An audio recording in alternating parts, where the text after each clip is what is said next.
Y mientras tanto, la crisis venezolana sigue sumando capítulos, yo diría que hacen cada vez más difícil imaginar una salida.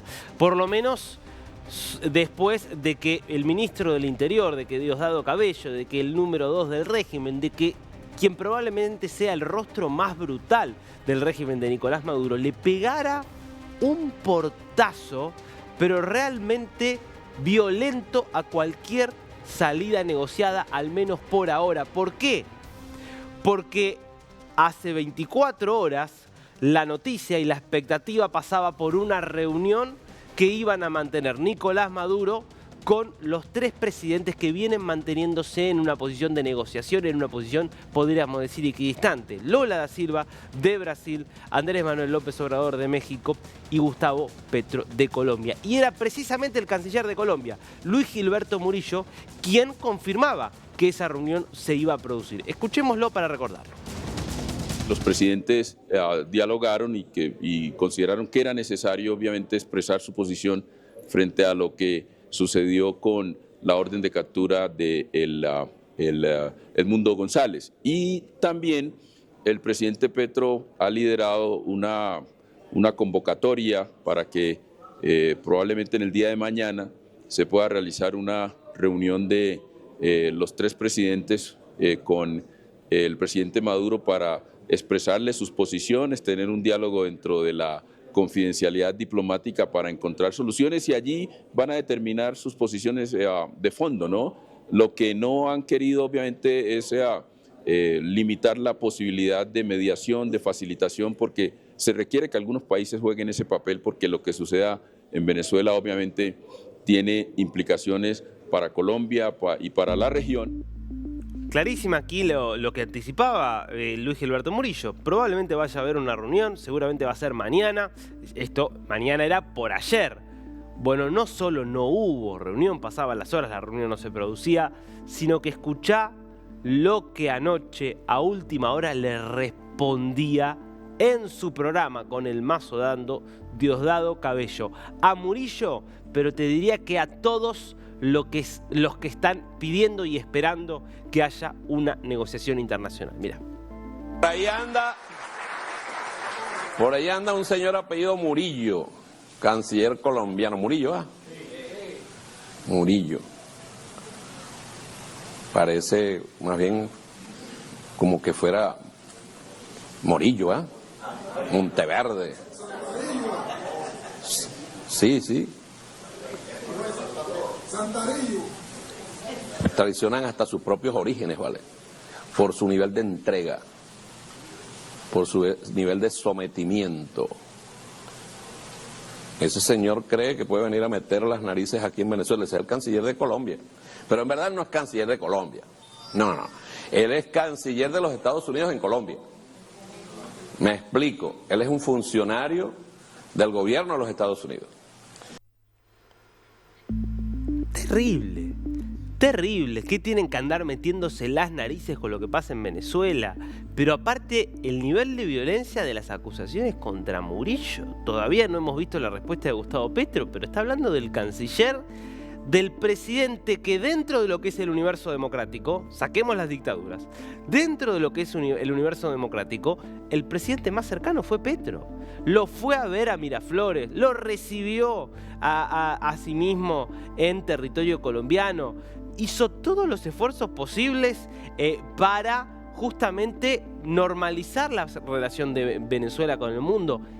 Y ahora esto es lo que responde el régimen. Bueno, la pregunta entonces es, ¿van a seguir entonces sin hacer una condena abierta, sin ejercer presión sobre este régimen que claramente no tiene ninguna intención de negociar? Ninguna intención. Quedó claro desde el momento en que este señor Diosdado Cabello era nombrado ministro de Interior, y te diría que quedó claro también desde el momento en el que la justicia chavista dictó una orden de captura contra el hombre que ganó las elecciones del 28 de julio, Edmundo González Urrutia. Una orden de captura que ya han pasado 4 días y sigue sin ejecutarse. Quien está tomando aquí un papel cada vez más protagónico es el abogado de Edmundo González Urrutia, José Vicente Jaro. Aquí hay que entender que hay prácticamente un juego de ajedrez que se está jugando. Porque por un lado tenemos a un régimen que habitualmente secuestra opositores, pero que en este caso emite órdenes de captura y por ahora no las cumple, en lo que es claramente un intento de ver si se puede lograr que por la presión y por el temor Edmundo González se vaya del país o se asile en una embajada. Y tenemos a una oposición y a un Edmundo González que trata de hacer un juego inteligente. ¿Por qué? Porque lo que estás viendo allí es cómo el abogado de Edmundo González entraba ayer a la sede del Ministerio Público y se reunía con Tarek William Saab. 3 horas fueron de reunión. ¿Qué significa esto? Que lejos de por un lado, amedrentarse, ni se amedrenta Edmundo González, ni cede ante estas presiones, porque ya había dicho Jaro que no iba a haber ningún intento de asilarse en una embajada, que Edmundo González se iba a quedar en Venezuela, sin resguardo, sin revelar dónde se encuentra para no hacerle fácil la tarea al régimen, pero que al mismo tiempo iba a nombrar a un abogado e iba a enviar a su abogado a dialogar con el régimen. Es decir, tratando de amoldarse y de defenderse, no políticamente, sino dentro de las reglas, si es que tiene algún tipo de reglas, la institucionalidad de la dictadura. Fíjate de hecho el comunicado que llevó justamente José Vicente Jaro, firmado por Edmundo González Urrutia. Entre otras cosas dice, dirigida esto a Tarek William Saab, fiscal general de la República Bolivariana, me dirijo a usted con la finalidad de referirme a las citaciones que me ha enviado el Ministerio Público para que comparezca una entrevista. Dice en el segundo párrafo, quiero hacer mención a las razones de mi incomparecencia, es decir, quiere darle explicaciones, lo cual no obedece en absoluto al desconocimiento de la institucionalidad jurisdiccional prevista por la Constitución, sino al convencimiento de la falta de fundamento de las situaciones. Y habla también en otro tramo de, bueno, ustedes me están acusando a mí por la publicación del sitio web en el cual la oposición publicó todas las actas con el resultado jurisdicción por jurisdicción, lo que justamente no hizo el CNE. Esto lleva a que la justicia chavista lo acuse a Edmundo González de usurpación de funciones. Dice, ustedes quieren asumir las funciones del CNE, y ahí él explica, no, nosotros no queremos asumir las funciones del CNE. Lo que pasa es que dentro de la Constitución y en la ley tal y en la ley tal, la oposición está habilitado y hasta casi que obligado a mostrar las actas que tiene. Eso es lo que nosotros hicimos. Además, no era yo el encargado de subir esas actas, lo hizo otras personas dentro del partido. Es decir, lejos de acá limitarse a denunciar que hay una dictadura que los está persiguiendo, lo que vemos en Edmundo González es una estrategia inteligente de tratar de jugar con ciertas reglas que hagan más difícil, o en todo caso más bochornosa y más obscena,